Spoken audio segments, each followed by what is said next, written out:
Olá! Hoje a gente vai mergulhar numa das histórias mais impressionantes de superação do futebol brasileiro. Vamos falar da conquista do Santos no Campeonato Brasileiro de 2004. Foi uma campanha que, sinceramente, desafiou toda a lógica, a sorte e qualquer obstáculo que apareceu pela frente. Bom, vamos lá. Olha, poucas frases conseguem resumir uma temporada inteira de forma tão certeira quanto essa. A campanha de 2004 foi exatamente isso aí. Se existiu um problema possível, o Santos enfrentou e, de alguma forma, superou. E é essa jornada, essa saga improvável que a gente vai ver agora passo a passo.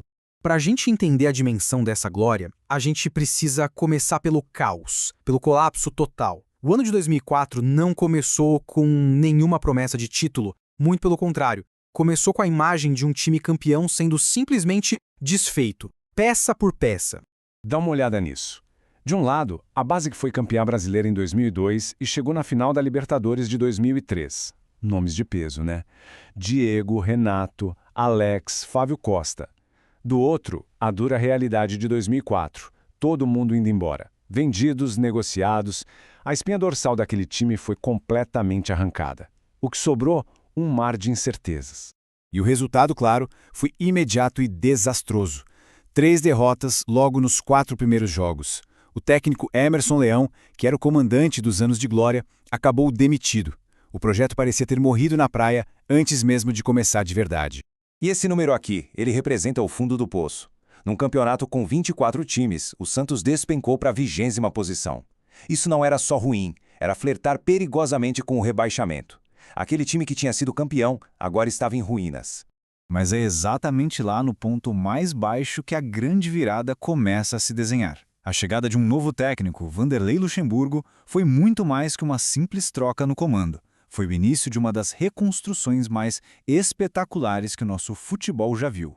Essa frase da Folha de São Paulo é simplesmente perfeita. Luxemburgo não fez só uns ajustes no time, não. Ele virou o Santos do avesso. Ele teve que reconstruir uma equipe inteira no meio do campeonato. Uma tarefa que é quase impossível, ainda mais para um time que sonhava em ser campeão.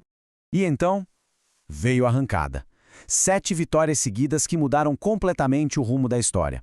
A sequência foi impressionante. Teve vitória contra Vitória, Internacional, Guarani e vitórias importantíssimas em clássicos contra Corinthians e São Paulo. O time saiu da beira do precipício e se jogou de volta, com tudo, na briga pelo título. A confiança tinha voltado. E como? E justo quando o time encontrou o caminho, parece que o destino resolveu testar os limites daquela equipe. A luta pelo título virou uma guerra total, com batalhas que aconteceram muito, mas muito além do campo de jogo. Essa linha do tempo aqui mostra o que foi a tempestade perfeita. Pensa comigo. A disputa pelo primeiro lugar com o Atlético Paranaense estava pegando fogo. E aí, quase ao mesmo tempo, vem 2 golpes devastadores. Primeiro, uma punição duríssima do STJD. E logo em seguida, uma tragédia pessoal que chocou o país inteiro. A mãe do Robinho, que era a grande estrela do time, foi sequestrada. O impacto humano disso foi avassalador.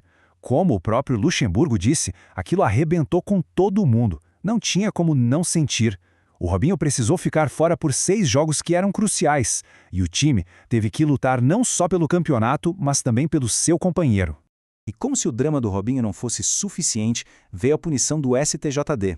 O Santos foi proibido de jogar na Vila Belmiro e em qualquer estádio num raio de 150 quilômetros.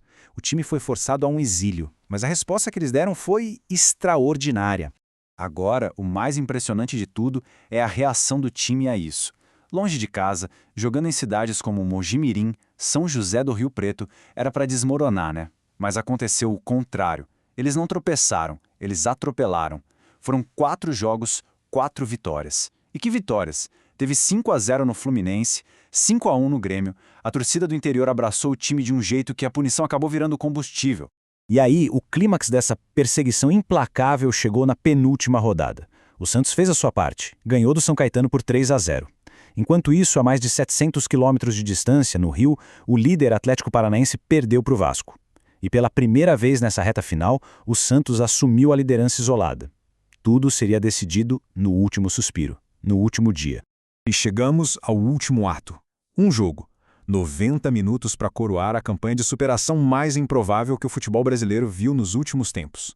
O cenário era esse, 19 de dezembro de 2004, estádio Teixeirão, em São José do Rio Preto, a casa adotiva do time. O Robinho estava de volta, depois de todo o drama. E o adversário, o Vasco, o mesmo time que tinha ajudado o Santos na rodada anterior. A conta era simples, um empate e o título era do Peixe.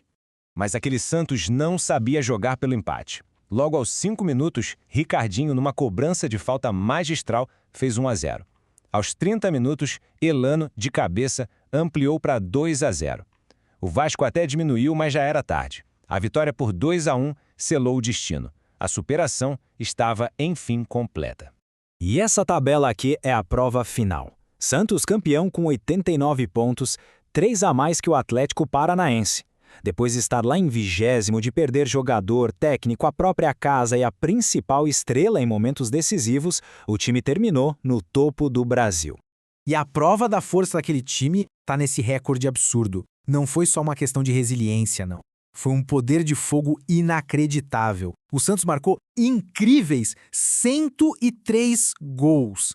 É uma marca que até hoje é recorde nos campeonatos de pontos corridos. Uma verdadeira máquina ofensiva que foi forjada no meio do caos.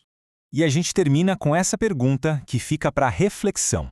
Levando em conta o desmanche, a quase zona de rebaixamento, as punições, o drama pessoal do Robinho e essa virada espetacular, será que essa não foi a maior história de superação que o futebol brasileiro já testemunhou?